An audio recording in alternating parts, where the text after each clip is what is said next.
네, 이번 대치동 음마아파트 화재와 관련해서 함은구 을지대 안전공학전공 교수 연결해서 더 자세한 이야기 나눠보겠습니다. 교수님 나와 계십니까? 네, 안녕하십니까? 네, 안녕하십니까?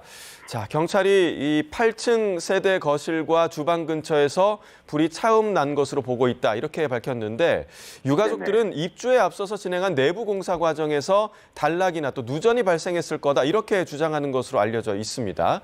또 낮은 전압이나 노후 배선 등 구축인 음마아파트의 고질적 문제가 터졌다, 이런 주민들의 반응이 보도로 전해지기도 했는데, 자, 교수님께서는 이번 화재의 유력한 원인 어떻게 좀 예상하고 계십니까? 네, 지금 말씀 주신 것처럼 지금 이제 소방에서 정확한 이제 감식 결과가 이제 발표가 될 텐데요.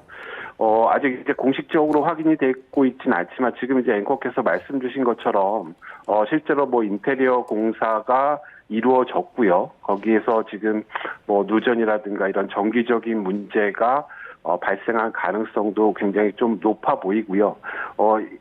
지금 실제로 이제 최초 발화 위치라고 특정돼 있는 부분이 지금 주방 거실 사이에서 식탁 쪽에서 최초 발생을 했다라고 이렇게 알려진 부분으로 좀 유추를 해보면, 어쨌거나 이제 이런 정기적 요인이 좀 가장 큰 것으로 이렇게 좀 보여지고 있고요.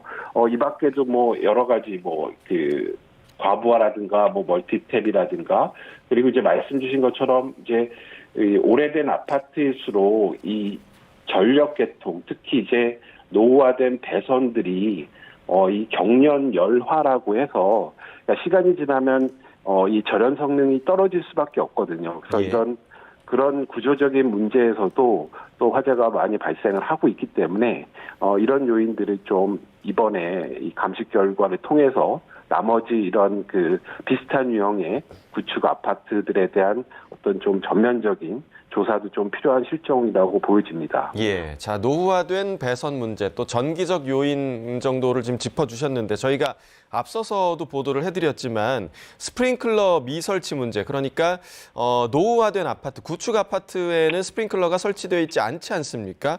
이런 상황이 개선되지 않고 있는 가장 큰 이유가 좀 어디에 있다고 보십니까?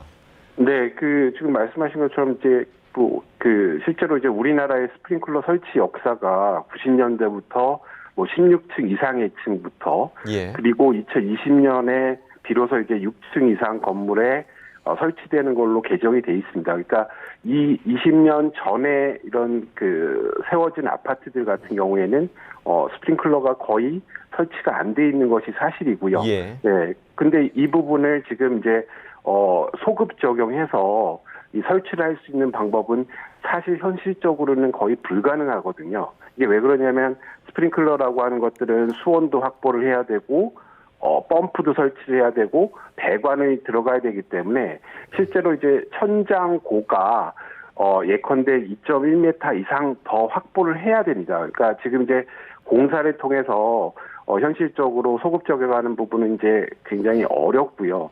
특히 이제 이 관리 주체가 입주자 대표 회의에서 결정하고 결국 이제 개별 소유주들이 비용을 부담을 해야 되는 형태이기 때문에 사실상 스프링클러를 지금 구축 아파트에 소급 적용하기는 거의 이제 불가능한 환경이다라고 말씀드릴 수 있겠습니다. 예. 자, 그리고 이제 이번 화재 당시에 소방차와 구급차의 단지 진입이 어려웠다, 지금 이런 얘기도 들리고 있으나, 지금 화면에 보시는 것처럼 확실히 지금 노후화된 아파트 같은 경우는 바깥에 이제 차량을 주차하는 경우가 상당히 좀 많기 때문에 이런 이중 주차의 문제, 그러니까 소방차 진입로나 전용 구역에 이중 주차하는 행위가 지금은 좀 불법 행위로 규정돼 있지 않습니까? 음마 아파트의 상황은 좀 어떻습니까? 지금 이제 음마 아파트 같은 경우에 이제 1979년에 완공된, 제가 확인한 바로는 이제 4,000세대가 넘는 대단지인데요. 이 음마 아파트 경우에 지금 이제 지하 주차장이 없고요.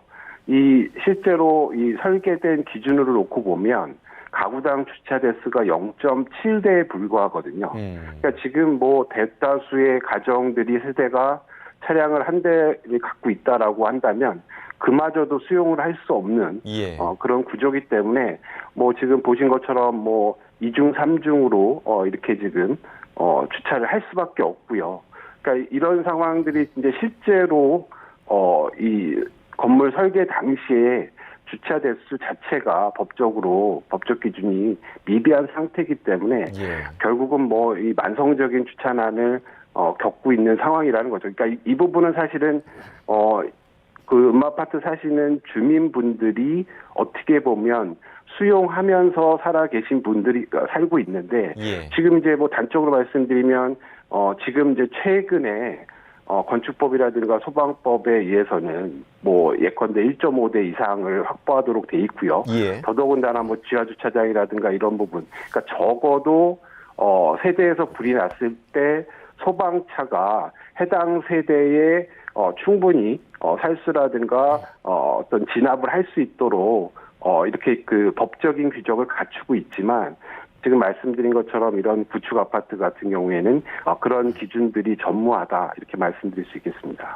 근데 지금 법이 그러니까 불법 주정차 차량이 만약에 소방차의 진입을 막는다, 통행을 방해한다라고 할 경우에 아마 이제 강제로 이동을 시키거나 아니면 불가피할 경우에 파손하면서 진입을 할 수 있다라는 것으로 좀 알고 있는데 실제 현장에서는 이런 조치가 잘 이루어지지 않는다고 하더라고요. 그 이유가 좀 어디에 있을까요? 네, 그렇습니다.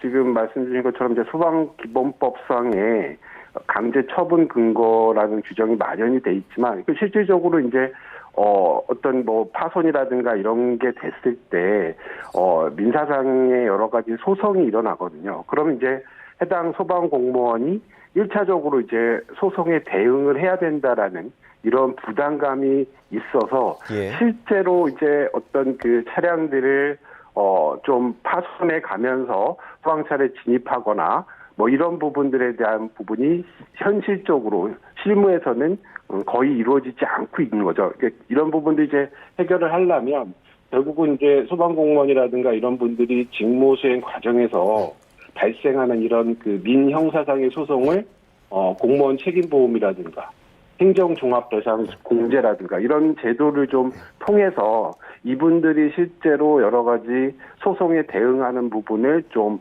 보완을 해줄 필요성이 있다라고 보여지는 거죠.